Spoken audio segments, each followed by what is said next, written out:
Okay, take two.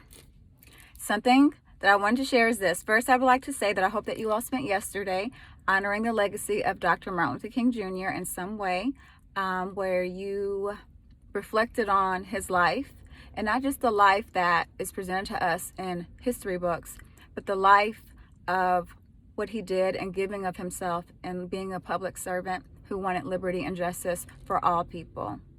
For all people. Something I've been sharing with my students for some years now, and I kind of have clarified it even more, and just here recently when I was recording the initial take of it, another perspective came to me, is this.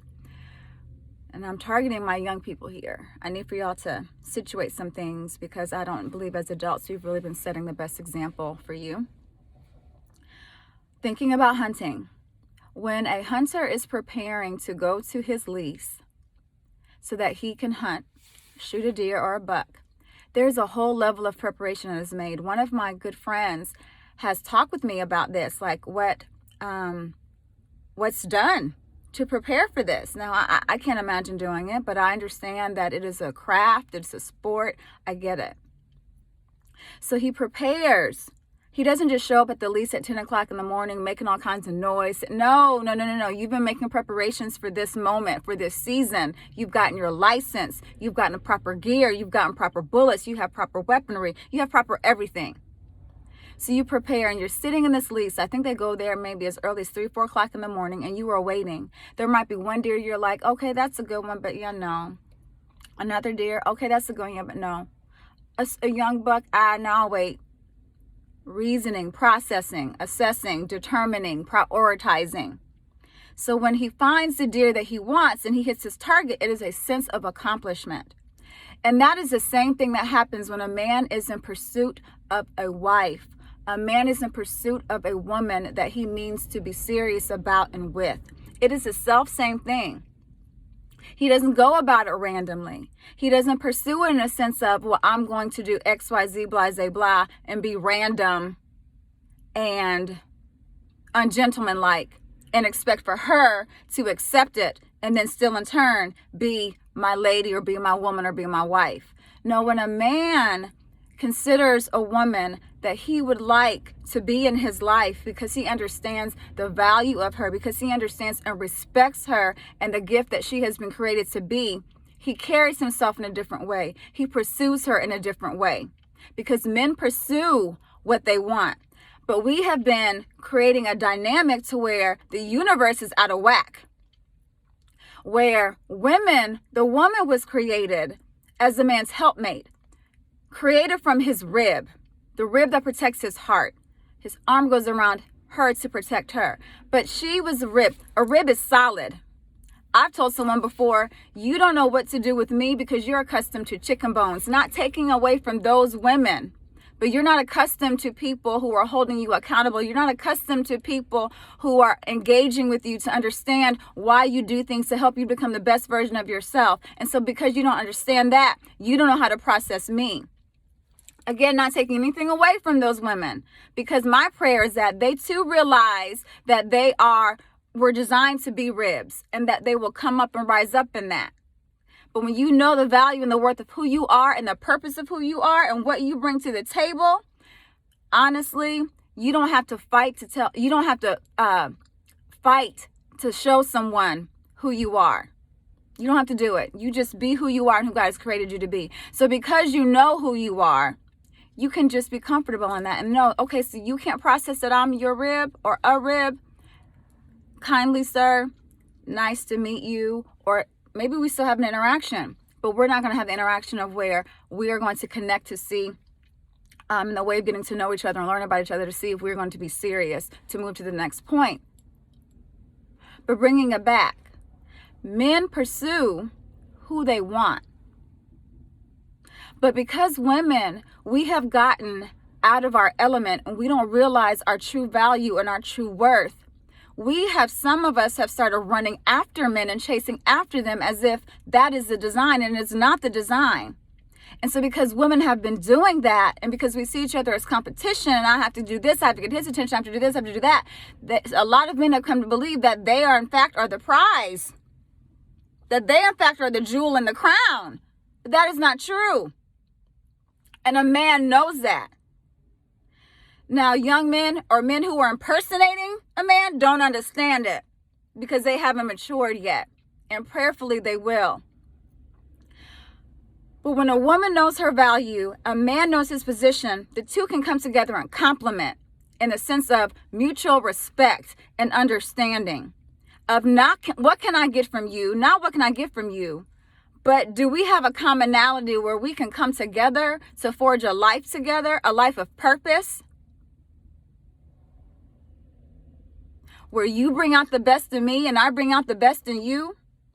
And are we going to give ourselves the time to learn each other before we engage in physical intimacy that clouds a lot of judgment? Because I've heard people say that a lot of times when people are physically intimate or engaged too quickly in emotional connection, it creates this fear, this cloud to where you can't really fully process things because you have become emotionally and or physically involved with this individual. And or you have seen the potential of this individual. And so that's what holds you in to really where it's like, you know what, they're showing you exactly what they need to be showing you. And you need to do what is best for you in regards to what they're showing you.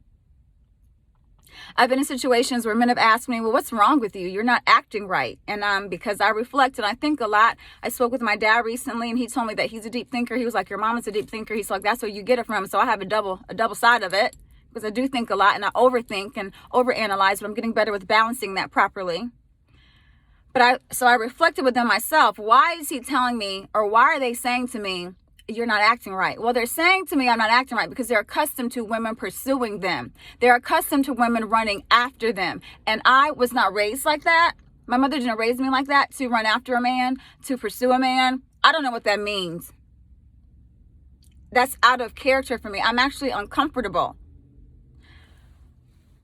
And because also my mom she taught me to carry myself in a ladylike way, in the manner of, I don't lead with my body. I'm going to be honest with you all.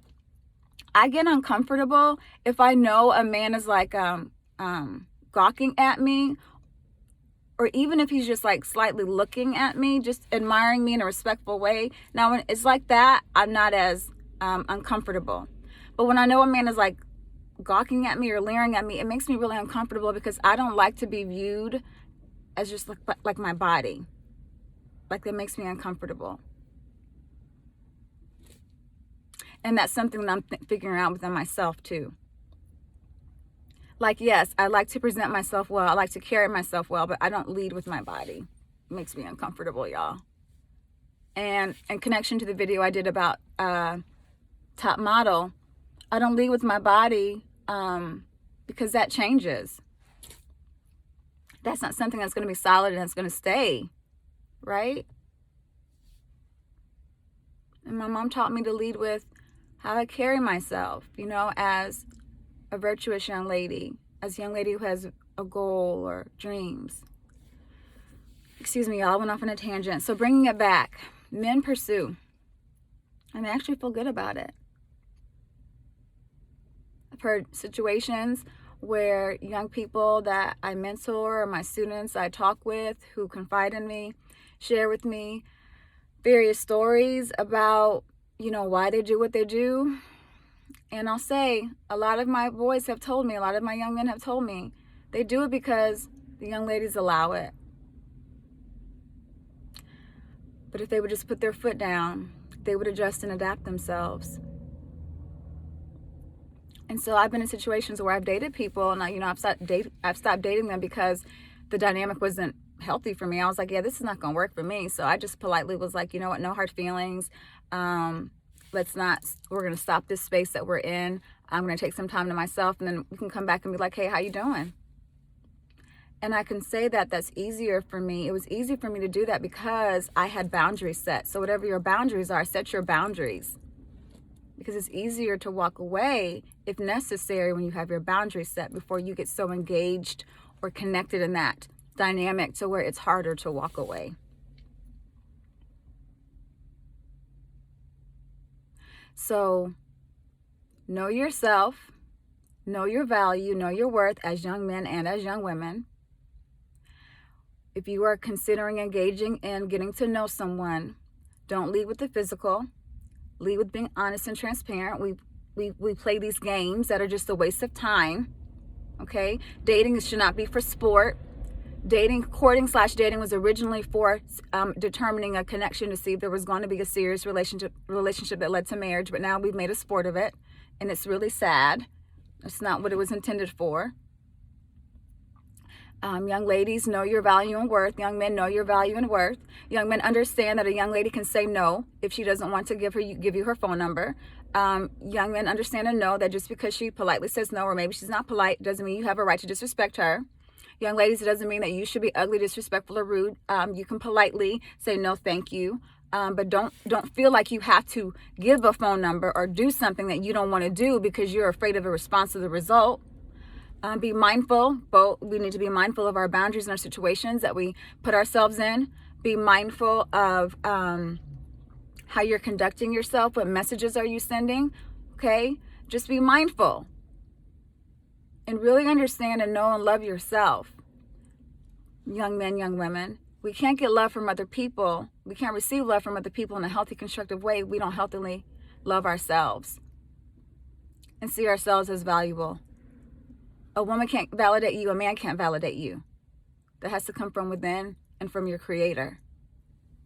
We have to stop seeking things from people, because people, we change.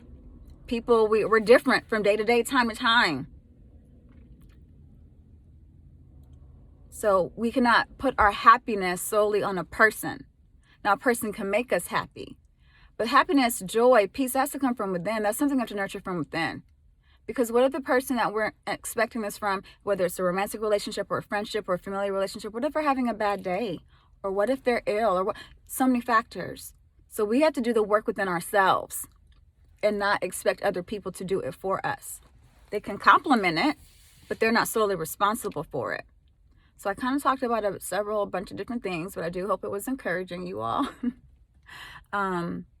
Please, one of my appointments is I'm about to go in here and get my braces tightened. This will be my first time. I have some medicine on standby. So we shall see. But y'all take care, okay? Have a happy Tuesday. Be healthy, be happy, be whole. Young men, young women, be healthy, be happy, be whole. Love yourself, okay? Or love yourselves. See y'all later.